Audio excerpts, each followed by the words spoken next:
সেই গল্পটা। কবি পূর্ণেন্দু পত্রী। আমার সেই গল্পটা এখনো শেষ হয়নি। শোনো, আগেই বলেছি পাহাড়টা ভালোবেসেছিল মেঘকে, আর মেঘ কিভাবে শুকনো খটখটে পাহাড়টাকে বানিয়ে তুলেছিল ২৬ বছরের ছোকরা, সে তো তোমরা আগেই শুনেছ।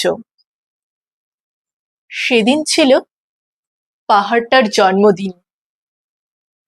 পাহাড় মেঘকে বললে, আজ তুমি লাল শাড়ি পরে আসবে।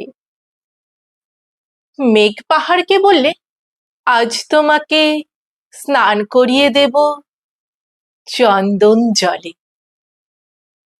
ভালোবাসলে নারীরা হয়ে যায় নরম নদী, পুরুষেরা জ্বলন্ত কাঠ। সেইভাবেই মেঘ ছিল পাহাড়ের আলিঙ্গনের আগুনে, পাহাড় ছিল মেঘের ঢেউ জলে। হঠাৎ আকাশ জুড়ে বেজে উঠল ঝড়ের জগঝম্পক। ঝাঁকড়া চুল উড়িয়ে ছিনতাইয়ের ভঙ্গিতে ছুটে এলো এক ঝাঁক হাওয়া। মেঘের আঁচলে টান মেরে বললে, ওঠ ছুরি, তোর বিয়ে। এখনো শেষ হয়নি গল্পটা।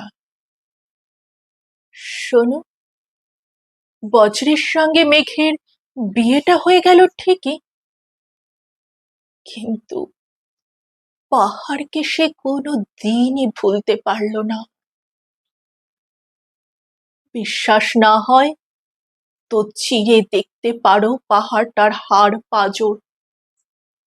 ভেতরে থই থই করছে শত ঝর্ণার জল।